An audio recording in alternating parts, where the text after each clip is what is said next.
Hello hi friends. நடந்து முடிஞ்ச match பார்த்தீங்கன்னா, ஃபைனலில் வந்து மோசமான தோல்வியை தழுவியிருக்காங்க எஸ்ஆர் கட்சி. இதற்கு முக்கிய காரணம் பார்த்தீங்கன்னா, ஓப்பனிங் பேட்ஸ்மேன் விக்கெட் விழுந்தது தாங்க. அதிர்ச்சியிலே ஆழ்த்திட்டாங்க. அது மட்டும் இல்ல, சென்னையில் நடந்ததால் சென்னை ரசிகர்களும் ரொம்பவும் அப்செட்டாகவும் ஆயிட்டாங்க. ஹைதராபாத் அணி ஜெயிப்பாங்க அப்படின்னு நினச்சிட்டு இருந்தாங்க. ஸோ பார்த்தீங்கன்னா, அது நிறைவேற்ற முடியல.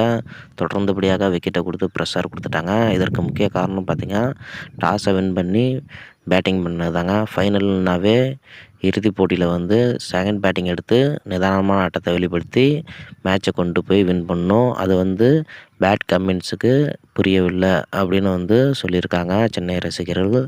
ஸோ பார்த்தீங்கன்னா, பேட் கமின்ஸ்னு என்ன சொல்லியிருக்காருன்னா, எங்கள் பேட்ஸ்மேன் எல்லாமே தடுமாற்றத்தோடு ஆட ஆரம்பிச்சிட்டாங்க. ஓப்பனிங்கில் விக்கெட்டை கொடுக்கவும் வர பேட்ஸ்மேன்கள் நிதானமான ஆட்டத்தை ஏற்படுத்த முடியல. அது மட்டும் இல்லாமல் கொல்கத்தா அணி பவுலர் வந்து நல்லா டஃப்பாக பவுலிங் பண்ணிட்டாங்க. அதற்கு எதிர்கொள்ள முடியாமல் ஃபைனலுங்கிறதால ப்ரெஷரில் நாங்கள் ஆடிட்டோம்.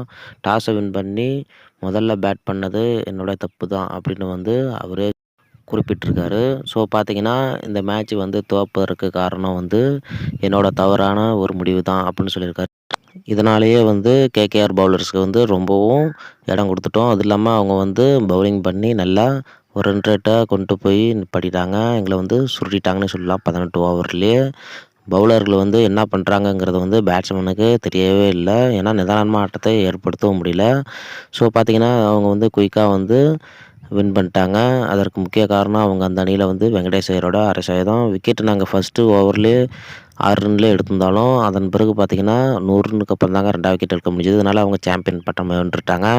எம்எஸ் தோனி என்ன சொல்லியிருந்தாருன்னா, டாஸை வின் பண்ணி செகண்ட் பேட்டிங் எடுத்து சேஸ் பண்ணி ஆடு அப்படின்னு சொல்லியிருந்தாரு. அவர் கருத்தை வந்து நாங்கள் வந்து அவமதிக்காமல் போயிட்டோம். அதனால தான் தோல்விக்கு முக்கிய காரணமும் அப்படின்னு வந்து அவரே சொல்லியிருக்காரு. ஸோ பார்த்தீங்கன்னா, எம்எஸ் தோனி சொன்னதை நாங்கள் வந்து மறுத்துவிட்டோம். அதனால தான் ஃபைனலில் வந்து தோத்துட்டோம்னு சொல்லியிருக்காரு அதிகாரப்பூர்வமாக. அவர் சொல்கிறத செஞ்சுருந்தோம்னா நாங்கள் வின் பண்ணியிருப்போம். செகண்ட் பேட்டிங்கில் எடுத்து ஜெயிச்சிருப்போம், எவ்வளோ ரன் ரேட் அடிச்சிருந்தாலும். ஸோ இந்த வீடியோ உங்களுக்கு பிடிச்சிருந்தா மறக்காமல் சப்ஸ்கிரைப் பண்ணுங்கள். நெக்ஸ்ட் வீடியோவில் சந்திப்போம்.